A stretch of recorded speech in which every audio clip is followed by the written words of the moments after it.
March 5th, 2025. I'm starting the video a little bit early. I'm done trading for the day. I have some stuff to do, so I just wanted to get this video done a little bit earlier than normal. I do have my paint bar on right now. All it is when you get three bull bars in a row, it highlights the third one, or three bear bars in a row, it highlights the third one. That's all it is. It's nothing special. Joey made a video on how to make it. I haven't watched that video, but I'm sure it gives you the right information. That's all it does. You don't need the paint bar.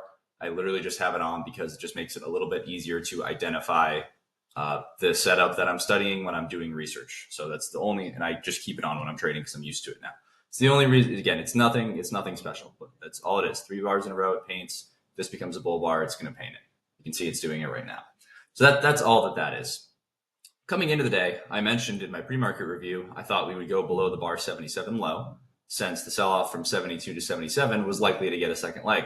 So I thought that we would get below this low. However, I also thought that this whole move up was going to need a second leg. Those are the two big things I mentioned. The reason that this needs a second leg is because look at a higher time frame.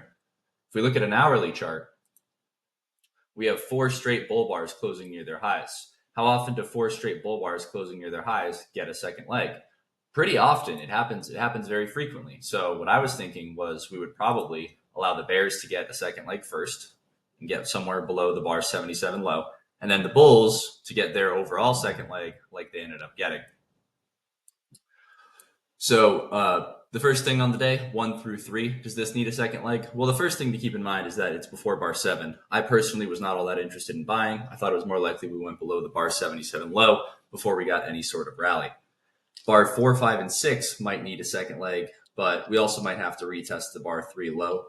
I don't really recommend selling the close of 6. It's not really great to be selling right below for the news bar. It's like buying or selling the market at 155 on an FOMC day. It's just probably better to just wait. So I personally would not sell the close of 6. 7, a big bull bar, and 8. The 7 and 8 need a second leg. I thought 7 and 8 would probably get a second leg. And so when I got the setup on 11, I was a little bit hesitant to sell the close. I personally did not want to sell the close of 11 simply because 8 and 9 was strong enough to get a second leg. I thought it was a better scale in entry. So I sold above 12. I sold here and I scaled in at the bar 9 low. So I sold here and I sold more here during bar 14. And I exited that trade below the bar 77 low because I thought that was the magnet. So I sold here, and I exited down here for a decent profit. So I thought this needed a second leg. I took two other trades today. I bought the close of 30. I thought that, I was expecting to move up, right? I had mentioned that the hourly chart, or, yes, I looked at the hourly chart. You could look at a 10-minute chart, a 5-minute chart, whatever it is, that this is going to get a second leg up. The only reason I showed the hourly chart was because it had the visualization that I was looking for. At a tight channel like this, I know it's going to get a second leg. I don't really need the hourly chart, but I know it's going to get a second leg. So when I got 30, I know there's a high probability that 30 is going to get a second leg up, considering the fact that the bulls already need a second leg up. So I bought the close of 30. I added on the close of 33. I added more on the close of 34, and I exited on the close of 42. The reason I exited on the close of 42 was because my target was 58.40, essentially just 1R that, or, oh, maybe I did it wrong. For some reason, I was under the impression 58.40 was those 3 bars. Well, either way, my target was 58.40. I guess that was just a mistake that I made. And I thought that we would probably pull back before we got there. And the odds, this was a leg 3, 1, pull back, 2, pull back, 3. So I thought that this being a third leg, it's usually better to buy the low of the third leg than it is to buy the close of the third leg. So instead of buying the close of 43, probably better to buy below 41. So that's why I exited on the close of 42. It's completely fine to just expect that we're getting to around the bar 71 close from yesterday, considering the fact that obviously, as I mentioned, the bulls needed a second leg, so we should go somewhere up into this area. So it's completely fine to hold through 44 and buy more on the close of 44 if you want to. That's totally fine. Because what is this, right? What is this on some time frame? 28 through 43. Let's look at a 15-minute chart. This is a good rally. That's 4 straight bull bars. That's going to get a second leg up. So you can buy that any of those closes knowing it's going to get a second leg. 44 is a big bar, but it doesn't change the fact that the bulls are still going to get another leg up. So that was, again, why I exited there. And then I waited and I bought the close of 54. Very good looking breakout. I gave it 90+% chance of getting a second leg. When I take these trades, I do use a very wide stop, somewhere down here, 150% pullback or 150% range. So I'll scale in all the way down, knowing that it's very likely that we're going to get a second leg. And I bought the close of 54. I bought more on the close of 60, and I exited at the new high, the bar 58 high during bar 67. The reason I exited was because I know we're going to get a second leg from this, but the second leg might just be the new high. And even if we reached this target, it was so close that I figured it was best to just get out. So I bought this close and I added here and I exited there. So I had a very good day today. And, I'll tell you this for free. I got a question on, this bar yesterday, and the person, mentioned a lot of, just basically had a big paragraph about their analysis on the bar. There's nothing wrong with doing analysis on a setup, but the reality is, I've studied this 3-bar setup, and if you use an 150% stop, your stop is only going to get hit. So you stop down here. Your stop is only going to get hit 16% of the time. If you include legs 3 and 4, so if you don't care which leg it is and you just buy closes, this is for a specific setup that I studied where it's 3 consecutive bull bars above the moving average, closing above their midpoints, or 3 consecutive bear bars closing below the moving average, closing below their midpoints. So that is what this is referencing, stuff like this, right? And stuff like this. Regardless of leg count, regardless of any of that, there's only a 22% chance that it gets to 150% before we get a second leg. Meaning there's a 78% chance. I don't know what more you want than 78%, but there's a 78% chance that if you're buying closes and just scaling in with the wide stop, that your stop's not going to get hit before it gets a second leg, meaning it gets one tick above 45. So you can buy the close, buy more, and expect a second leg up. 78%. If you filter out legs 3 and 4, the probability goes up to like 90%, 91%, but you don't have to filter out the late legs. But the point in saying that is that this was one of those setups, and this is a leg 1. So 91% chance, I know, according to my research, because I did a couple hundred examples, 3 bull bars closing above their midpoints, closing above the moving average.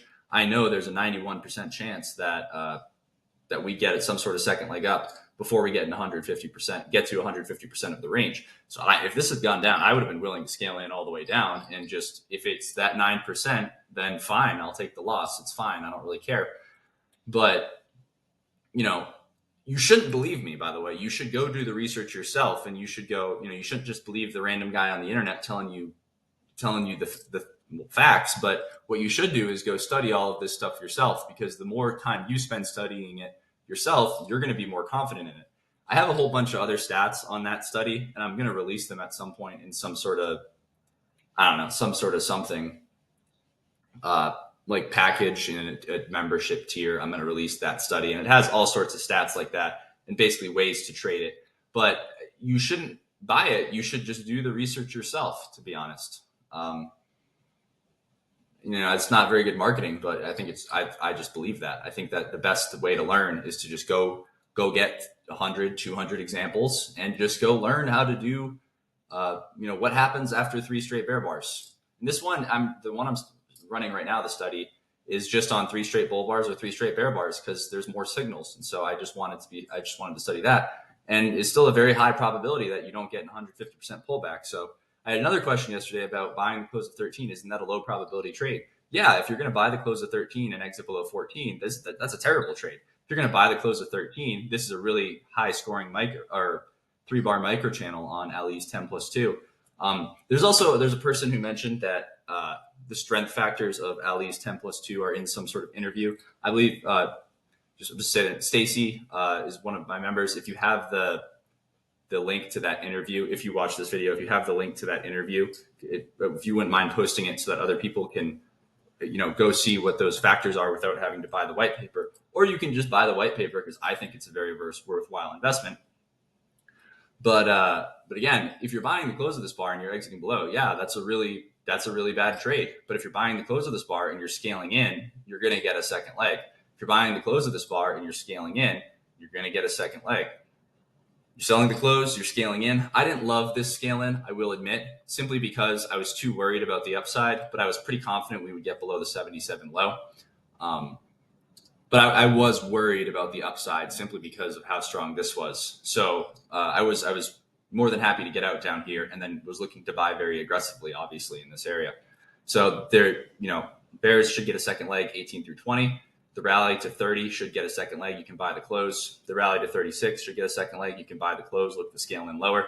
And the tricky part of all of this, right, is learning the context and learning, because you can always just scale in, but what about the times where you buy the close and it goes straight up and none of your scale ins get filled, and then you're like, well, the money I made was very small.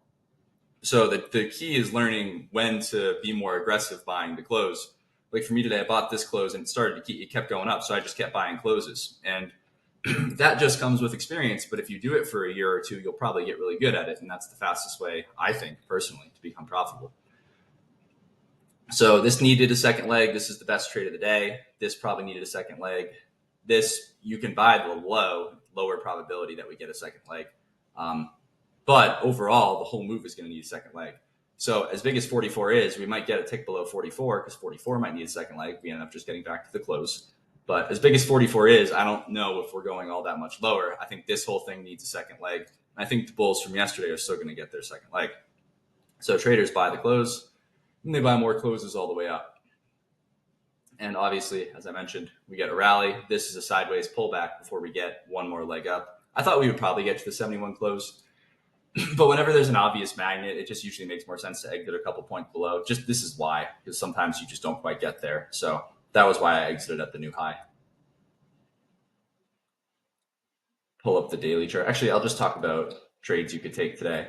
You can take stop order trades, just base them on what needs a second leg. If you thought 9, 10, 11, 12 need a second leg, you can sell the low too short on 18. I wouldn't buy above 17. We're spending way too much time on below the moving average. 9, 8, and 9 might need a second leg, but 17 is not that great. But because we're spending too much time below the moving average, and it's the apex of a triangle, so not really as good as it could be. We should go at least below this low. So 18, 19, 20, you can sell the close. You could have sold these closes, as I mentioned. You can buy the close of 30. You can buy closes all the way up. You could buy above 52, knowing that this needs a second leg and we should get at least one tick above 44. You can buy closes all the way up. And then that's pretty much it. I mean, I pretty much just said the same thing I've been saying in the video, but anyways, the daily chart. So it's 3 legs down, 1 pullback, 2 pullback, 3, and then a reversal. So wedge bottom. But what am I going to say? Right? What is this? It's a tight channel. What happens with tight channels? They get second legs. So as good as this is, or as good as the wedge looks for the bulls, the fact that we have a wedge, it's good for the bulls. The reversal is going to be minor. Maybe we get up to here. Maybe we get some sort of deep pullback, but ultimately we're not going to race straight up from here. We're going to get a second leg down. We're probably going to fall at least a tick below this low. Even if we get good follow through, it's probably going to get, the bulls might get 2 legs up, and then we'll probably get another leg down, back down to this area. So this tight channel down should get a second leg. And if you just look at a weekly chart, you can see why. It's 3 really strong, well, not as strong bear bars, but 3 bear bars. So even if this week closed today, this is a 60 to 65% chance that we get some sort of second leg here. So even if we pull back, it's still going to get a second leg and fall 1 tick below that low. All right, that's going to be it for this video.